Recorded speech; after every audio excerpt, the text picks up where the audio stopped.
Hey guys, kind of wanted to give you a little bit of an update on things, where we're at, where we're going, things like that. But I also wanted to talk about a couple issues. One of the issues we're going to talk about is how we're setting things up on Patreon. We're going to talk about team tactics, and we're also going to talk about paying compliance. So, where we're at, been doing quite a bit of training. We're starting to branch out in some other areas of training, some more specific needs. I'm not really going to get into a whole lot of that right now. We're still kind of in the beginning stages of branching out into this other area, but there will be more on that. But I am still busy taking care of things like that. The other thing that kind of having to do with where we're going and where we're at and stuff like that is I've slowed down some of the videos that we've been doing on YouTube, and a lot of that has had to do with the fact that YouTube has it seems like every time I post a video, it's instantly demonetized. It's almost like it's the default response. It's automatically demonetized until I appeal it and go through this whole process, and then maybe a month later it will be monetized. But this is after the first initial kind of month of views is gone, and now the video is kind of old and you don't have as many people viewing it. And I'm not sure if this is a financial thing that they're doing to try and stem off the monetization, or if this is right-wing conservatism or whatever. I don't really know. But I've even seen it so far as just yesterday posted up a video, and within a minute it was ganked completely off of YouTube and stuff. Cannot be viewed, so on and so forth. It's just YouTube is just very, very difficult to deal with. So this is why the vast majority of the stuff that I'm doing, I'm either posting on Facebook, I'm posting on Instagram, or I'm posting on the Patreon page. And on the Patreon page, we do have a lot of free content as well, including one of the other things that I've recently started doing is I've been a guest author for Spotter Up magazine. So you guys can check out their online magazine, and even had an article published in American Security Today regarding active shooters and things like that for the month of May. So you guys can check that out if you're interested. And I post all those links to things like that. That's all free content that I post over on Patreon. It just seems to be a better platform for hosting both the videos that I'm charging on that side of the house, but also stuff that I'm posting for free content just for general public use and things like that. So you guys can check out that. If you go and check out the website, redbeardcombatives.com, you'll see the training schedule, all that stuff, but you'll also see links to Patreon, Patreon, YouTube, Facebook, and Instagram. I think that's all on there and stuff. So it's just kind of a fast way for you to get to wherever it is.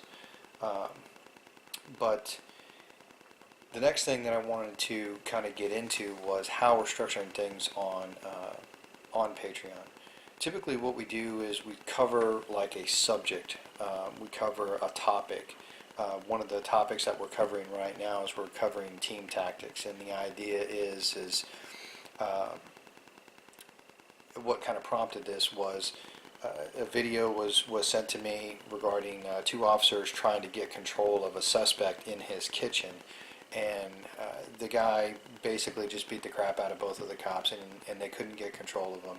A couple days later, another individual sent me a link on Instagram and said, check out this video, and it was kind of the same type of deal. It was somewhere around 5 to 7 cops getting beat up by one individual, and so on and so forth. And this whole process kind of repeated itself. So one of the things that I wanted to cover was team tactics in the sense of, instead of like the usual manner that we look at it, like one person taking on two people, we're looking at this from the perspective of law enforcement, or even you with your family.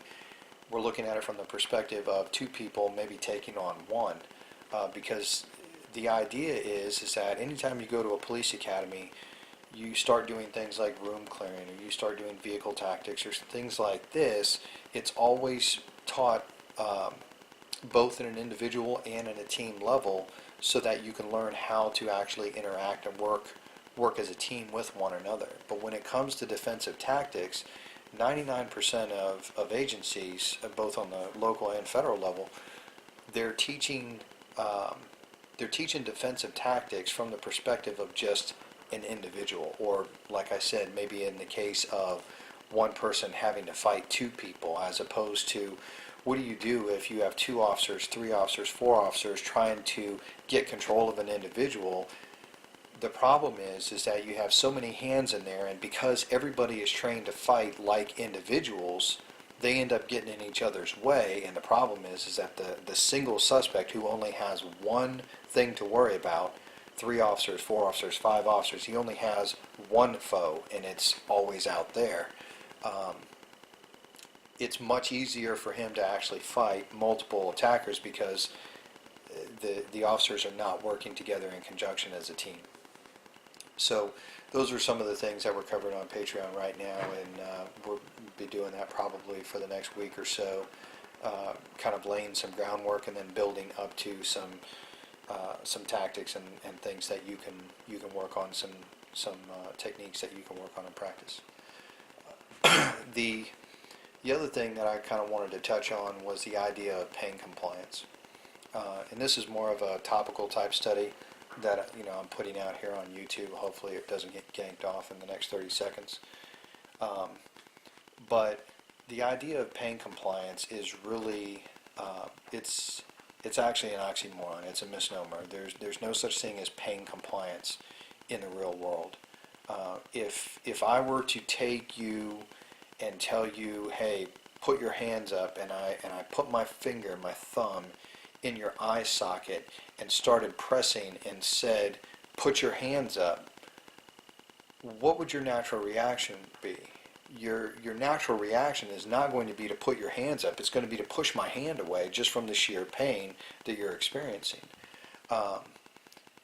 Which means that there's really no such thing as pain compliance, because pain indicatively causes a lack of compliance. It causes an individual to jerk away, to pull away from the pain, which means that if I'm an officer who is trying to put an individual in some sort of a position, maybe I'm dropping a knee or a shin on his bicep or something like that to gain control of his arm, and I'm telling him, hey, give me your arm, things like this. If I'm trying to use pain compliance to do that, the natural reaction is going to be for that individual to jerk away. And this creates a problem not just for the officer but also for the suspect, because my natural bodily instinct is going to be to jerk away from that pain.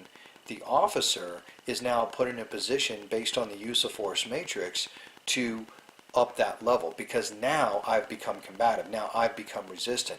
So if I'm in a situation where maybe I'm actually complying with this individual, and I'm standing, we're facing one another, and he grabs a hold and he tries to put some sort of pressure point on my brachial artery or something like this, and that pain causes me to jerk back. Now he starts saying, you're resisting, when in reality I may have been completely compliant, but for the fact that it was just a natural reaction to the pain to jerk back away from it. And now you've got a full-on fight. Not saying that that's the case, and guys, don't mishear me. I'm not saying anything bad about police officers or anything like that. This has got nothing to do with individuals who are out there. It's got to do with some of the screwed up methodology that has been taught from these, David Carradine kung fu days of police academy, training and things like this. So the idea is that a lot of these things are rooted in just plain falsehood. It's ridiculous. If we're in a training environment where I have 2 officers that are maybe doing a defensive tactics class, or they're practicing with one another, and you put me in some sort of a pain compliance move, I'm going to now relinquish whatever it is. I'm now going to comply, and what's your natural reaction going to be to my compliance? It's going to be to release the pain.